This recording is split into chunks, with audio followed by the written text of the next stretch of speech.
no caso aí era o Vasco, é ele que quer ficar no setor sul, ele que fica no setor sul. Precisa parar com essa birrinha, cara. Poderia ter acontecido morte aí. A gente que teve um exemplo claro, ô Jackson, inclusive de pessoas aí, olha, esse episódio lamentável que aconteceu no Ninho do Urubu, essa tragédia imensurável, vai acabar unindo os povos, as diretorias vão se abraçar e tudo mais. Vai nada, cara, vai nada. Esses dirigentes arrogantes, por causa de uma babaquice, poderiam ter exposto de fato aí vidas e vidas e vidas de torcedores. Ridículo, cara. Toma vergonha na cara. Eu concordo com o Calheiros quando ele fala e cobra uma posição do Ministério Público. E assim, eu vou trazer sempre a figura de um personagem que para mim foi central e muito irresponsável, mas de uma irresponsabilidade gigantesca. O presidente do Fluminense, Pedro Abad. Pela postura de entrar na justiça, mesmo tendo totais condições ainda dentro da esfera esportiva de tentar reverter, chegar a um acordo, e pelas declarações. São declarações criminosas, Paulo Lima. Na véspera do jogo... para briga, né? Isso não se justifica. O Jackson, é tudo uma maneira de defender os seus interesses. O Vasco defendendo dele, a Federação defendendo dele, o Fluminense defendendo dele. Agora, na minha visão, falei isso ontem aqui, inclusive no expediente, a transformação do Maracanã imposta pelo padrão FIFA de acabar com o maior do mundo. Estou com você. Nunca teve. Era ali sentar a bundinha no cimento, do lado do Flamengo. Gramado bom. A geral, entendeu? A cadeira. Então as torcidas sabiam onde jogava. Aí acabaram com essa estrutura toda pelo padrão FIFA de 120, 140, 180, 200 mil torcedores. Ficamos restritos a 80 mil. Do sul pro norte. Eu que sou ignorante de Maracanã. Tem algumas lojas. Não, mas era só isso. Mas não era só o lado mas social. nem isso existe. Nem isso existe. Porque o Fluminense tinha direito a construir lojas de um lado e o Flamengo do outro lado. Era só isso. Aliás, você citou aqui o programa Expediente Futebol, Paulo Lima. Ontem, exatamente no Expediente Futebol, o procurador-geral do TJD do Rio de Janeiro, o André Valentim, ele falou sobre a denúncia que ele ofereceu contra o Fluminense e o presidente Pedro Abad. Vamos acompanhar. Ao invés de entrar com a medida que existe, mandado de garantia, medida cautelar, no nosso tribunal, uma vez que nós somos o judicante, ele foi buscar essa benécia na justiça comum. Ou seja, tem a previsão do 231. Você só pode procurar a justiça comum após você esgotar todas as instâncias do nosso tribunal. Dessa forma, não vejo outra alternativa a não ser ter que denunciar, infelizmente, no artigo 231, porque eu não tenho nem outro artigo para colocar. O artigo é esse. E eu entendo que ele foi ao judiciário comum e conseguiu eliminar sem passar pelo nosso tribunal. E com isso pode haver uma exclusão do Campeonato Carioca da equipe? Então, é pior ainda, porque não existe alternativa. Não sei se vocês têm aí acesso ao artigo 231, é a única pena que tem, exclusão. Não tem outra alternativa. Infelizmente, é exclusão e multa. Agora, eu tenho que trabalhar com o material que eu tenho, é esse artigo.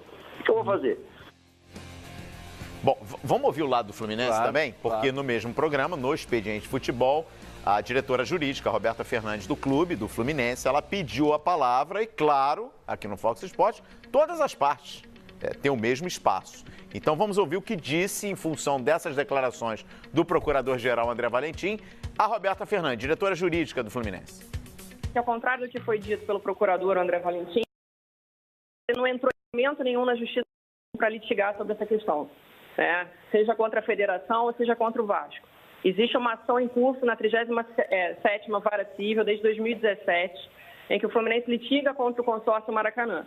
E foi exatamente nesse processo que o Fluminense atravessou uma petição para fazer valer o seu direito previsto em contrato. Foi exatamente isso que aconteceu. O Fluminense não entrou com uma ação nova, não entrou com uma ação contra a federação, não entrou contra o Vasco. O Fluminense fez valer o seu direito dentro de uma ação que já existe. É um litígio que existe entre o Fluminense e o consórcio. O contrato é cristalino em relação a esse direito, não há discussão quanto a isso. Tanto isso é verdade que a gente tem 3 decisões confirmando exatamente a nossa posição. Uma do juiz de origem, 2 em segunda instância, e o que houve, na verdade, foi um descumprimento de ordens judiciais, reiterados descumprimentos de ordens judiciais. A Fluminense, é muito importante que fique muito claro, nós não entramos em momento nenhum com uma ação na justiça comum. Nós entramos com uma petição num processo que já existe, que discute a posição do Fluminense. e uma posição confirmada já em mais de uma instância, né, com uma ordem judicial que foi reiteradamente descumprida. Essa é a questão. Pois é, tá aí, ó. Trouxemos a palavra do procurador-geral do TJD, André Valentim, e a diretora jurídica do Fluminense, a Roberta Fernandes. Obrigado, Jackson. E, enfim, vai seguir o impasse, né? É bem clara a posição do Fluminense. Não ingressou nesse episódio na Justiça Comum, como chegou a ser comentado e que chegou a ser divulgado. Ela desmente, ela disse que é uma ação impetrada em 2017, que a gente sabe, a gente acompanha o contrato do Fluminense Consórcio, foi assinado em 2013. Desde esse período que há essa discussão e esse empate, esse impasse com relação ao posicionamento das torcidas, especialmente nesse confronto aí, Vasco e Fluminense. Enfim, vai seguir no impasse. O presidente do TJD ontem mesmo indeferiu o pedido do procurador, o Marcelo Jucá, presidente do TJD. Ele não acatou o pedido de exclusão do Fluminense do Campeonato Carioca e nem a suspensão imediata do presidente Pedro Abad. A denúncia foi oferecida e acatada, aceita pelo TJD. Agora resta, né, a marcação do pleito para julgar o mérito. Os auditores aqui vão decidir. Exatamente. E vamos ver, né, Paulo Lemos? Porque a gente tem aí uma solução em breve para que o torcedor, mais uma vez, não seja o grande prejudicado nesse circo de horrores, né? É verdade. Vamos para campo e bola? Porque tem jogador importante, né? Do Vasco renovando o contrato. Exatamente, o Marrone, né? O Marrone renovou o contrato. Atacante de 20 anos, em 7 jogos, né? Ele marcou 4 gols. A gente vai ver aí, daqui a pouquinho, vamos abrir aqui, olha. Marrone, seja bem-vindo. Até 2023. O contrato dele iria até 2020. 20 anos. 7 jogos, 4 gols. 612 minutos em campo. Uma boa, hein? Pro Vasco assegurar esse menino, claro, com uma multa rescisória lá em cima, né, mano?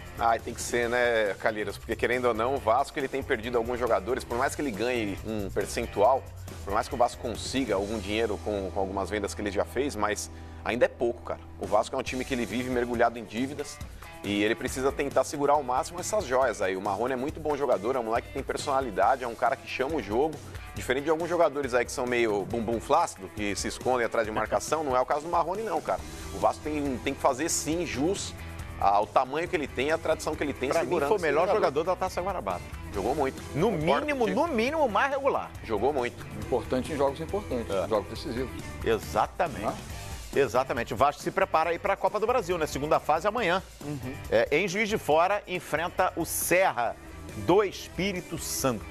O dia seguinte do campeão da Taça Guanabara foi alegre, evidentemente. Mas os vascaínos sabem que ainda existe um caminho longo pela frente. Quem diz que odeia segunda-feira é porque não joga no Vasco da Gama. Nada como um título para trazer um ambiente tranquilo. E a confissão sobre o gol do título, sabe? Não foi intencional, não. Não, tentei cruzar, tava muito longe, gente. Não dá pra chutar pro gol dele, não. Não é uma bola fácil de acertar, né? Pela distância, a gente tem pouca referência.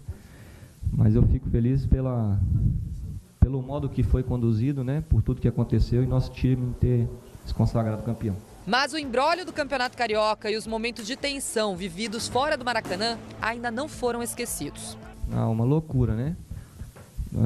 Pelo nosso trabalho, eu acho que não, né? Mas por tudo que aconteceu, eu acho que fica deixou um pouco a desejar a forma que devia ter sido conduzida, né? Quem conduziu foi mal nas coisas que falaram, e acabou gerando esse tumulto ainda maior que podia ter sido conduzido de uma melhor maneira. E segunda também é dia de internet. Eu vi bastante o gol, fico muito feliz, minha esposa deu até uma cornetada, já tá bom. Já nas redes sociais, chuva de mensagens. Foi uma mistura de festa e também de revolta depois de tudo que aconteceu no Maracanã. E teve espaço também para destaques individuais de alguns jogadores que chamaram a atenção na internet após a conquista do título. Teve provocação. Leandro Castan e o Erley foram filmados por um funcionário do Cruz Maltino procurando o atacante Luciano no bolso. Cadê o Luciano? Cadê o Luciano? Cadê ele? Aonde está o Luciano? Não está aqui não. E teve críticas e arrependimento também. Felipe Bastos pediu desculpas pelas ofensas dirigidas aos tricolores com cunho homofóbico durante a volta olímpica. Em sua rede social, o atleta disse que foi criado num futebol onde pode brincar, que não tem nada contra classe nenhuma e que a família está recebendo ameaças. Fala, galera. Primeiramente, eu gostaria de pedir desculpas às pessoas que se sentiram ofendidas ontem por aquele vídeo que está viralizando na internet. Pedir desculpa à instituição Fluminense também. E deixar bem claro que eu não tenho nada contra classe nenhuma. E gostaria também de pedir desculpa a todas essas pessoas que se sentiram ofendidas, tá bom?